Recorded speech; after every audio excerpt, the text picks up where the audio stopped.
Hello, my name is TJ Parcell, and I'm the director of this short film on prison sexual safety. But I'm also an ex-convict. When I was 17 years old, I was sent to an adult prison in Michigan for robbing a photomat with a toy gun.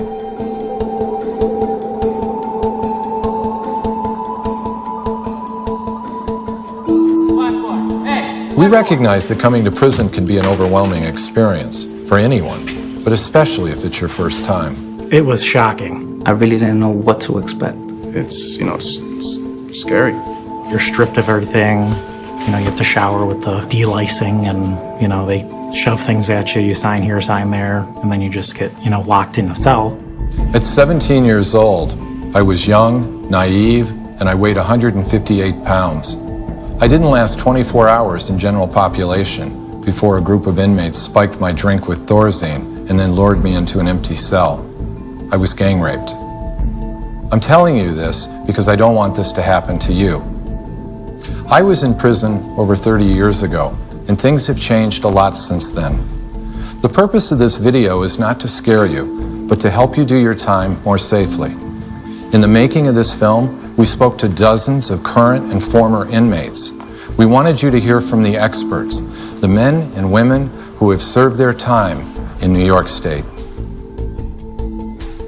My name is Anthony J. Annucci, and I am the Acting Commissioner for the New York State Department of Corrections and Community Supervision. I want to talk to you today about an important federal law called the Prison Rape Elimination Act. The inmates, the officers, and the staff that you see standing behind me have all agreed to talk to you openly and honestly about the law, how to avoid sexual abuse, what to do if you are sexually threatened or abused, and the investigation process. I want to personally communicate to you that New York State has a zero-tolerance policy for sexual abuse and harassment. What that means very simply is this: even one incident of sexual abuse or harassment is one too many. Anyone who is found to have sexually abused or harassed another person will be disciplined and will be punished to the maximum extent of the law. In conclusion, let me assure you the department wants to do everything within its power to provide you with a safe and humane confinement while you are serving your sentence of imprisonment.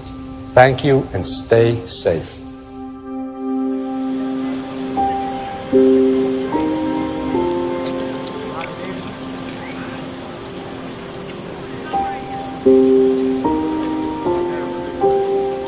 When I came to prison, I was 21. I was 23 years old when I first came in. 28 years old. I was 30 years of age. 44. I was 20 years old. I was 18. 19. 19. 40. 26 years old. When I first came through the system, I was 16 years old.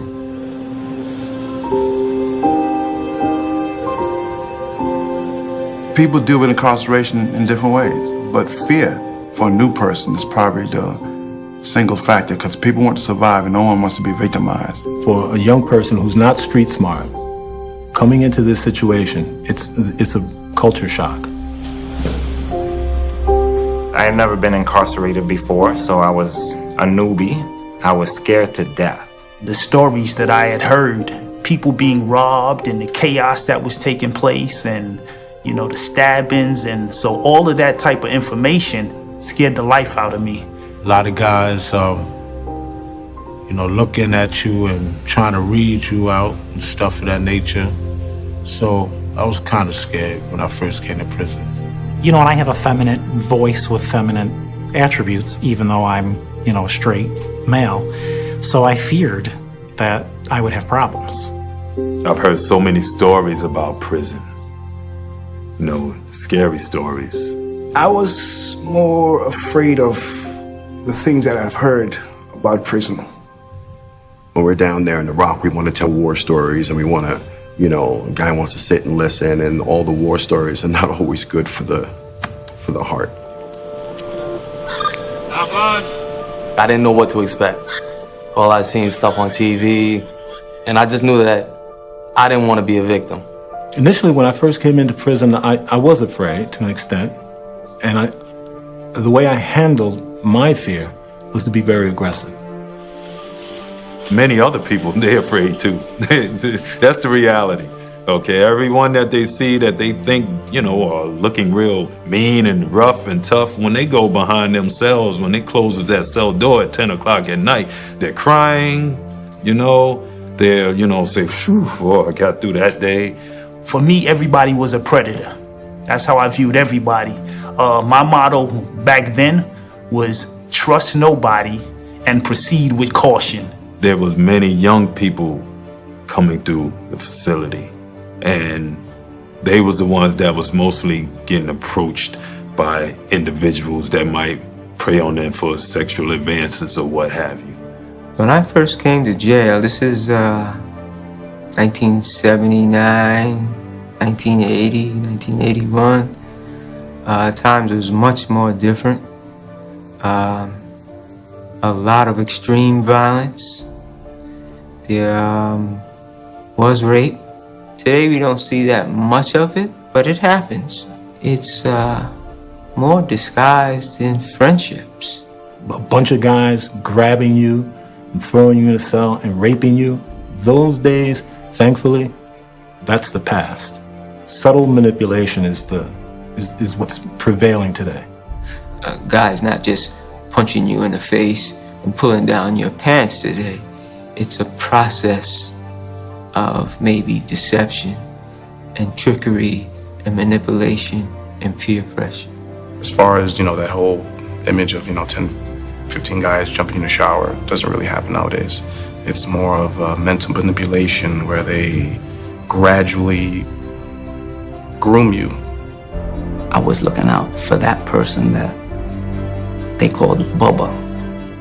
And today, almost 18 years later, I realized that in fact is a misconception. Predators, believe it or not, come in all shapes, sizes, races. They listen to all different genres of music. Predators look like us.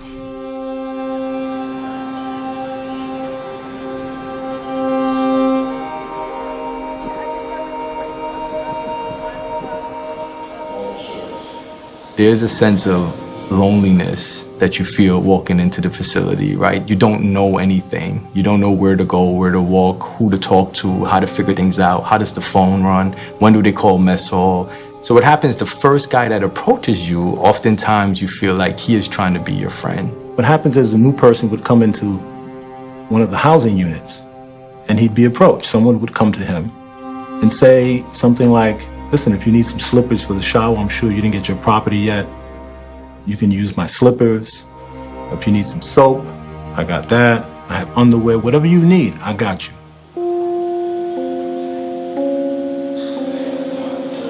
The first trap I fed into is when they said, excuse me, don't I know you? Where you from? And as soon as I said, oh, I'm from the Bronx, right away, oh yeah, you my homeboy, I know you, da da da da da. And me being naive to the system, I went along with it. And it was like, well, this is my homeboy, give him extra food, potatoes, bread, extra cake, whatever he wants. The trickery comes from that person who's tricking you, making you feel like you owe him. And they asked me, was I all right? Did I need anything? And I was like, I could use a few things, what you got? The next day, I found some potato chips, some candy bars, and some soap on my bed, I didn't think nothing of it, my homeboys are looking out. So I ate it, took a shower, whatever. I would warn a young man, when you come in, to be very, very careful of who you befriend and how that person is trying to come on to you. I came back, dude, this time, the whole line is looking at me and they all smiling. So, yo, you all right, homeboy? Everything's good? Yo, He said, you can come down to the bathhouse. We all hang out there. As a matter of fact, come on down tonight. We'll be waiting. I was geared up. I was ready to go. Like I'm gonna hang out with my homeboys. I guess a clue would be when someone is too anxious to be your friend. Someone who offers things to you without any prompting. I went to recreation that day, to the yard, and I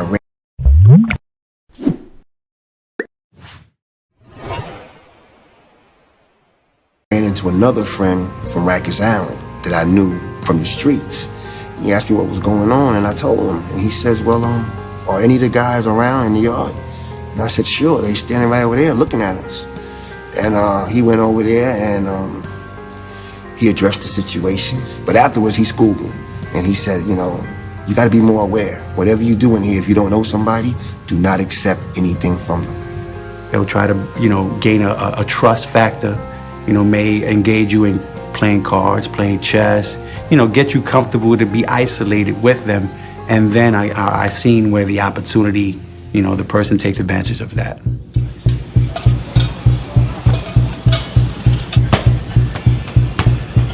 Working out is part of prison life, but you need to be smart about what you're doing on the weight pile. Personally, I like to work out by myself, but if you need to work out with somebody, you need to choose your workout partner wisely. Predators can come in many forms and come at you from many different angles, so you need to be aware of what you're doing at all times and stay safe. These are strong guys, right? So you might see them in the gym, you know, you might be working out and things of that nature, and you might want the body they got, the physique they got. They like to spot you from the back, hold on to your waist. A spotter should be giving you some space. A predator is gonna attempt to invade your space. He's gonna get his leg over you, he's gonna come out, and he's probably gonna get his private area into your comfort zone. That's a negative. You see that happening, pull back, express your discomfort, address it, and it's all right to have boundaries. You might have a person that like to do what we call legs or every week, all day, and 5 days out the week. We know that's not what you're supposed to do. Legs you do maybe once or twice a week. If a guy's getting too touchy-feely, then you need to do something about it. If you feel uncomfortable, say something. These are some of the signs that maybe you need to find another workout partner. What specific advice would you give to a new inmate coming in for the first time? Initially, trust no one, because I believe that trust is something that's earned. A lot of guys would say don't trust nobody, but looking back for me, I don't think that's healthy. I would just say that trust has to be earned. You have to be careful in who you befriend and who you let in. And even something as simple or as small as opening that door, you don't know what door you can open to that or what their intentions are. Don't share intimate information with somebody. Guard your privacy vigilantly from your letters, information about your family, your personal photographs, conversations about your relationship with families, particularly problems, or maybe your sexual history or orientation. Choose somebody, preferably somebody that's coming in with you, that's new with you, that's also inexperienced. Whether they're street smart or not is irrelevant, but who's new to the environment with you. And create a little bond. It doesn't have to be nothing personal or serious, just somebody that we came through together.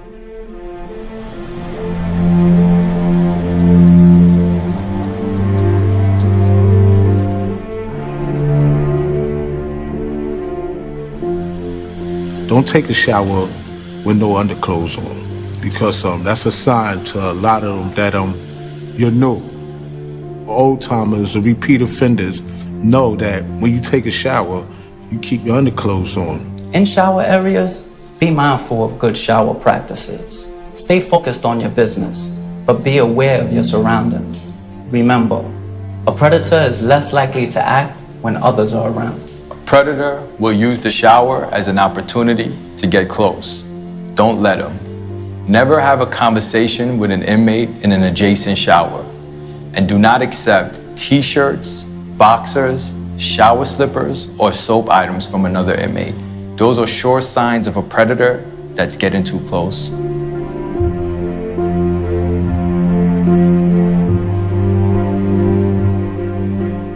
Most people that are afraid, either they come in very loud, making people think they're tough, or they come in trying to fit in right away.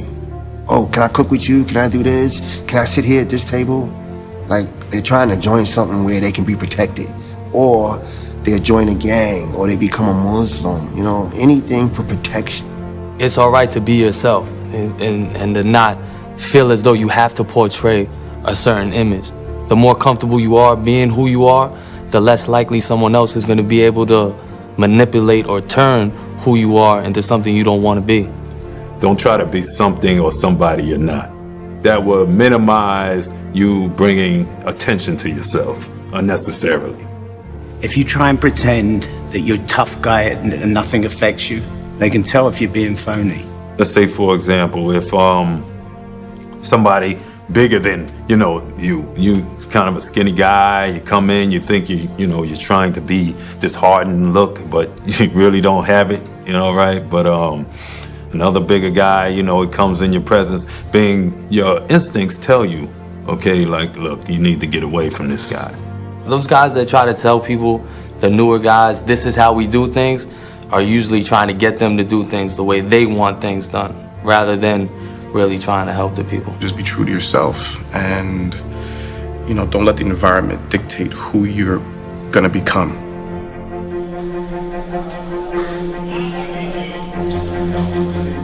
What would you tell a new inmate what to look for in terms of figuring out whether someone is safe or not? I would tell him to hang out with the old timers for a while and observe. You're going to be around these people for some time, and before you engage or you tend to befriend anyone, observe them and see who they are. And you got to see them with their friends and how they are. How they treat other people is who they really are. How people treat them is who they really are. We do have some good people in here, even though we have bad people as well. Take your time, fall back, okay, and observe what's going on around you all the time. I remain cautious at all times is because I can control me, but I can't control you. Nothing's free in here. Somebody offers you something, what is the reason? Is he just being a kind soul, or is he trying to buy you? If you need something, go to the bubble, go to the CO. If you need toothpaste, go to the CO. If you need soap, go to the CO. Someone offers you soap, I'm good.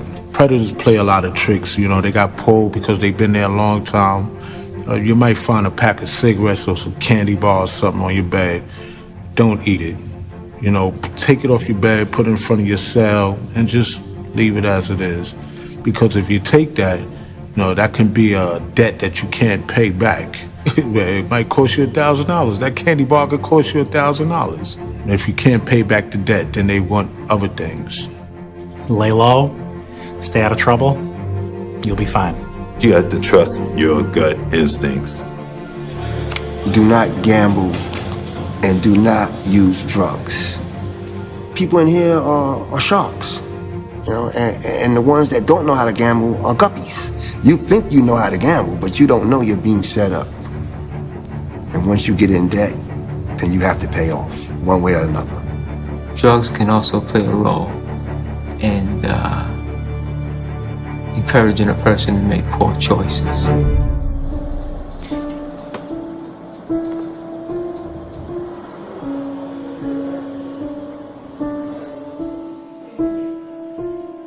What should an inmate do if he feels like he's being manipulated? Well, self-preservation comes first, and your safety is paramount. It's not snitching when you're trying to protect yourself. So report it. Go to someone, tell someone. You don't have to give any names. You don't have to point anyone. Just say that I feel that my life is in danger and that you need to be removed from this situation. To me, a snitch is a person that tells to either get you in trouble or to get some type of gain from it. Now, if something happens to me and I report it, I'm not snitching. I'm trying to get help. Don't be afraid to speak to the staff. This is your life, at stake. People say, well, that's snitching. Is it really snitching when it comes to your life? If my life is being threatened and, there's no other way around it but to let someone know that my life is threatened, okay, well, then that's what has to be done because I like to continue living. Don't be afraid to tell, really. And you don't have to tell a CO if you feel like that's snitching. You could tell anybody. Tell another inmate. Tell an OMH person.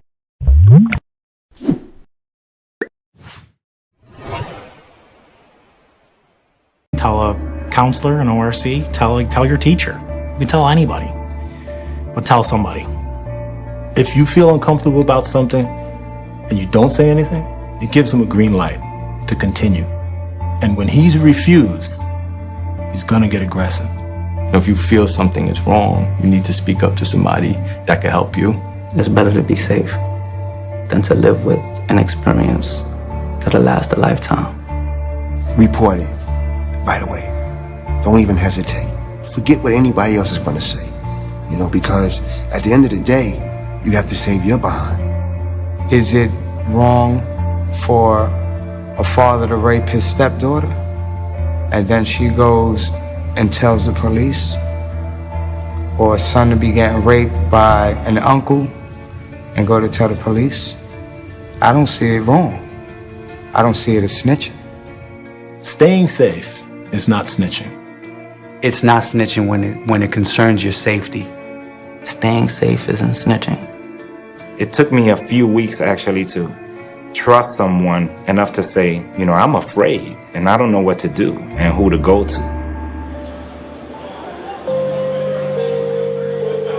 If you've been sexually abused, it's important to seek medical attention right away. Do not wash, shower, brush your teeth, or go to the bathroom.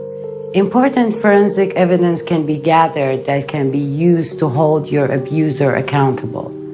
We can also provide you with medical treatment that can reduce your risk of contracting HIV and other sexually transmitted diseases. You have a right to be free from sexual abuse. The persons responsible shall be held accountable to the fullest extent of the law. All complaints are taken seriously, thoroughly investigated, and you have a right to know the results of our investigation. You have an absolute right to report and to be free from retaliation. My name is Mike Hill, and I'm one of the department's PREA compliance managers. The department has established many ways one can report sexual abuse, sexual harassment, or related incidents of retaliation. You can talk to an outside rape crisis center, and you can ask them to report for you. You can also write to the IG or Sexual Abuse Prevention and Education Office. If you want to report to someone outside of DOCS, you can write to the State Commission of Corrections. A family member can report on your behalf, including calling or emailing IG directly. You can file an inmate grievance or drop a slip. You can report to anyone at any time. The sooner you report, the sooner we can investigate. My name is Jason Effman. I'm the Associate Commissioner in charge of the Sexual Abuse Prevention and Education Office. It doesn't matter what you did to come to prison. Sexual abuse is simply not part of the penalty. Whether we're talking about abuse by other inmates or by staff, even one incident of sexual abuse is too many. I hope you found this information useful. I want to reconfirm the department's commitment to your sexual safety. By working together, we can end sexual victimization in our facilities. Together, we can make our community safer for everyone. Thank you, and be safe.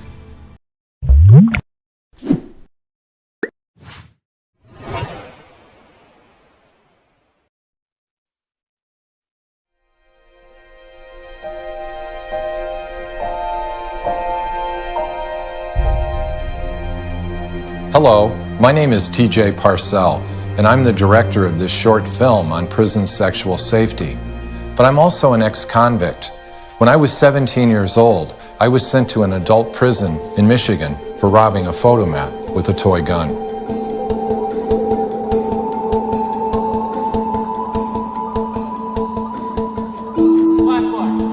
We recognize that coming to prison can be an overwhelming experience for anyone, but especially if it's your first